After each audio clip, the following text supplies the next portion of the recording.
the annual retreat of the Arabs. It was Arabia's custom at the time for the pious and thoughtful to devote a period of each year to a retreat of worship, severe self-discipline, and prayer. They would seek an empty place far away from their people, where they could concentrate on their prayers and genuinely seek a new level of seriousness, wisdom, and ethical goodness through meditation. This practice was called tahnuth or tahanuf. Therein Muhammad found the best means of satisfying his will to thinking and meditating.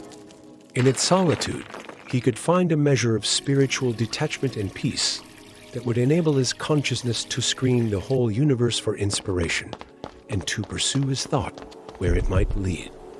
At the head of Mount Hira, 2 miles north of Makkah, Muhammad discovered a cave whose perfect silence and total separation from Makkah made of it a perfect place for retreat. In that cave, Muhammad used to spend the whole month of Ramadan. He would satisfy himself with the least provisions, carried to him from time to time by a servant, while devoting himself uninterruptedly to his spiritual pursuits in peace, solitude, and tranquility. His devotion often caused him to forget himself, to forget his food, and indeed, to forget the whole world around him. At these moments, the very world and existence must have appeared to him like a dream. Through his mind, he would turn the pages of all that he had heard and learned, and his search could only whet his appetite for the truth. Seeking the truth. Muhammad did not hope to find the truth he sought in the narratives of the rabbis or the scriptures of the monks, but in the very world surrounding him, in the sky and its stars, moon and sun, and in the desert with its burning air under the brilliant sun, its impeccable purity enclosed by the light of the moon or that of the stars in the balmy night, in the sea with its countless waves, and in all that which underlies this existence and constitutes its unity of being.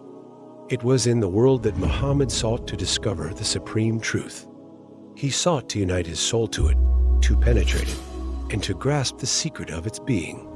He did not take much thought to realize that his people's understanding of the nature of this world, of their religiosity and devotion, was all false.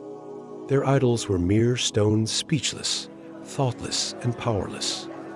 Hubal, al-Lat, and al-Uzza, as well as every one of these idols and statues inside or around the Kaaba, had never created even so much as a fly, and never did Makkah any good.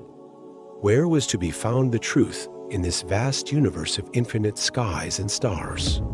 Is it in the brilliant stars which give men their light and warmth and sends them rain? Is it in their water, the light and warmth as sources of life to all mankind throughout the world? No, for all these are creatures like the earth itself. Is the truth then behind the sky and their stars, in the boundless space beyond? But what is space? And what is this life which is today and is gone tomorrow? What is its origin and source? Is this world and our presence therein all a mere accident? The world and its life have, however, immutable laws which cannot be the product of circumstances.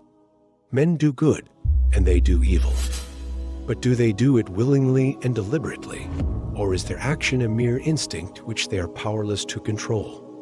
It was of such spiritual and psychological problems that Muhammad thought during his solitary retreat in the cave of Hira, and it was in the totality of spirit and life that he sought to discover the truth.